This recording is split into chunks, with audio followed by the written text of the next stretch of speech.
So let us learn about viscosity. What is viscosity? तो ये भी हमारे फ्लूइड के ही कनेक्शन में है. शॉर्ट में इसको बोलते हैं resistance between the layers of a fluid. Short में बोला जाता है इसको resistance between the layers of a fluid. मतलब आप इसको कह सकते हो कि विस्कोसिटी जो है वो रेजिस्टेंस है. इट इज़ अ रेजिस्टेंस जो अपने ही फ्लो को रोकती है. जैसे शहद. तो शहद को अगर हम छोड़ दें, मतलब बिखेर दें, तो शहद जिस तरह से फ्लो करता है, पहले तो बहुत ज़्यादा अमाउंट होता है, मतलब ड्रॉप ऑफ जो शहद होता है वो बहुत ज़्यादा होता है. फिर जैसे जैसे वो धीरे धीरे आगे बढ़ता है, वो जो बॉल सा जो बन के आया वो धीरे धीरे छोटा होता चला जाता है और बहुत ही स्मूथली फ्लो कर रहा होता है. तो एक्चुअली में वो उसको रेजिस्टेंस मिल रहा होता है अपने ही लिक्विड से. कैसे? तो मैंने अभी यह लिखा ना यहाँ पर कि it is the resistance between the layers of a fluid. अब ये कैसे होता है? तो मान लो कि मैं एक फ़र्श बनाता हूँ और यहाँ पर मैं शहद को छोड़ देता हूँ फ्लो करने के लिए. यहाँ से ये आगे की तरफ फ्लो करे तो होगा क्या? वो धीरे धीरे धीरे धीरे धीरे धीरे पतली सी एक स्क्रीन सी बन जाएगी यहाँ पर.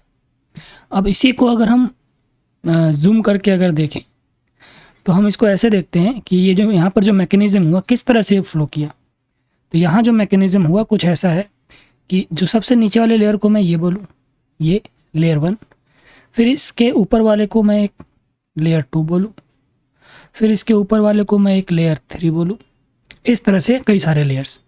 अब होगा क्या, हम मतलब इसके फ्लो को अगर हम समझें तो होगा क्या कि ये जो लेयर है ये अपने से ऊपर वाले लेयर को रोकेगा.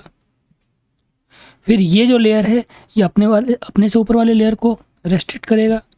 और अगर इसके ऊपर कोई लेयर है तो ये वाला लेयर अपने से ऊपर वाले को रेस्ट्रिक्ट करेगा आगे की तरफ फ्लो होने में. तो एक इधर का फोर्स, फिर इसका फोर्स, फिर इसका फोर्स मिल करके क्या होगा कि ओवरऑल जो फ्लो है इसका वो रेस्ट्रिक्ट हो जाएगा. इसी तरह के इसी रेजिस्टेंस को बोलते हैं विस्कोसिटी. तो क्या हुआ ये कि ये रेजिस्टेंस हुआ between the layers of a fluid. ये मेरा लेयर 1 है, ये मेरा लेयर 2 है, ये मेरा लेयर 3 है, ये लेयर 4 है. इस तरह से हम कई सारे लेयर्स देख कर सकते हैं डिपेंडिंग कि लिक्विड कितना है. अंडरस्टैंडिंग हमारी ये.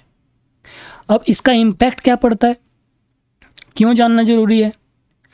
तो हमारे जो एक्चुअली में जितने भी हमारे आसपास जो लिक्विड है उसमें कुछ ना कुछ लेवल का विस्कोसिटी तो होता ही होता है. किसी में कम है, किसी में ज़्यादा है. मतलब किसी में कम है, किसी में ज़्यादा, मीन्स कि किसी में ज़्यादा रेजिस्टेंस है, किसी में कम रेजिस्टेंस है.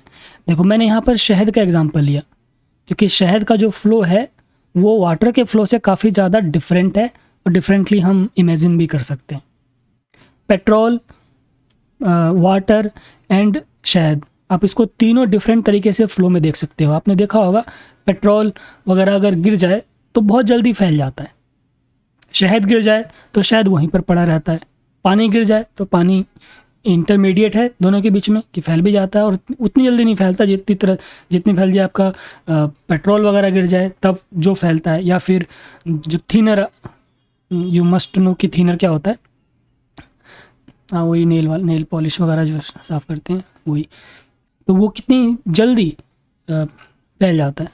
तो ये जो फ्लो है, जो फ्लूइडिटी है इन फ्लूइड्स की, वो विस्कोसिटी से भी डिटरमाइन होती है.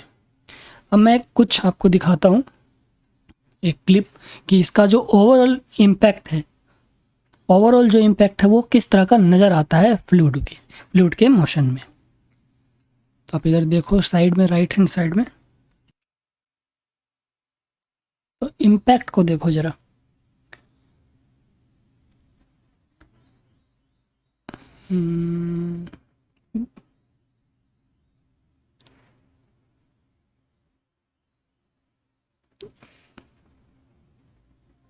मतलब कैसे ये बॉल और उस लिक्विड का जो लेयर है इंटरेक्ट करेंगे आपस में।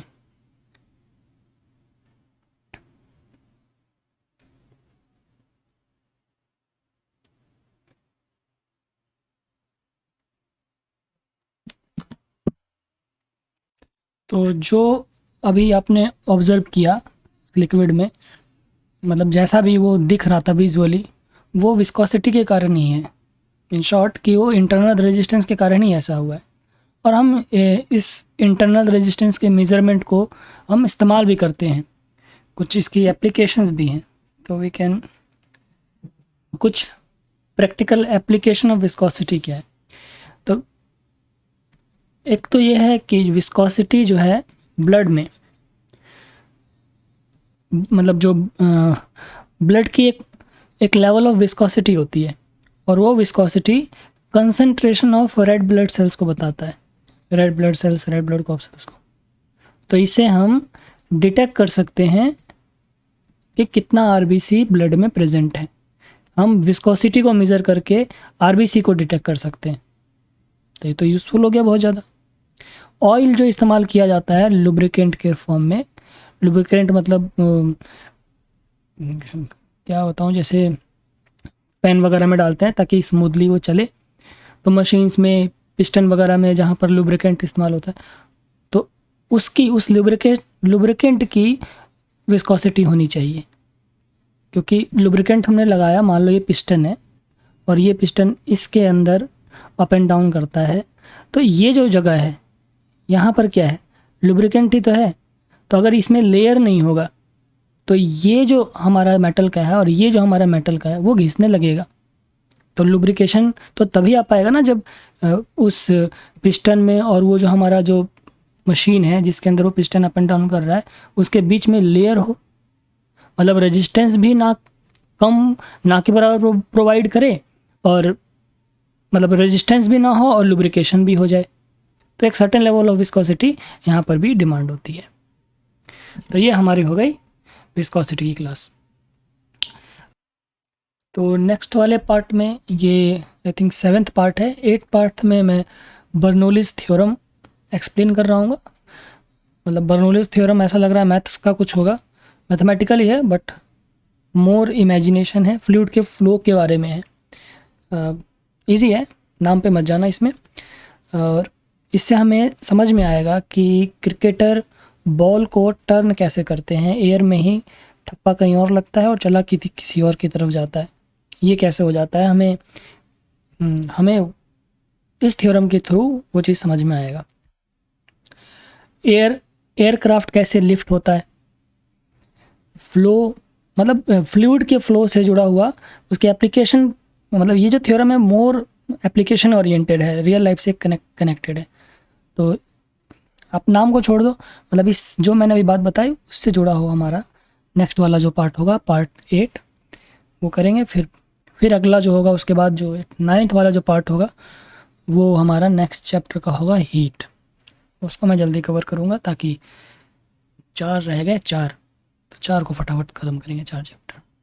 चलो ठीक है, देख लेना।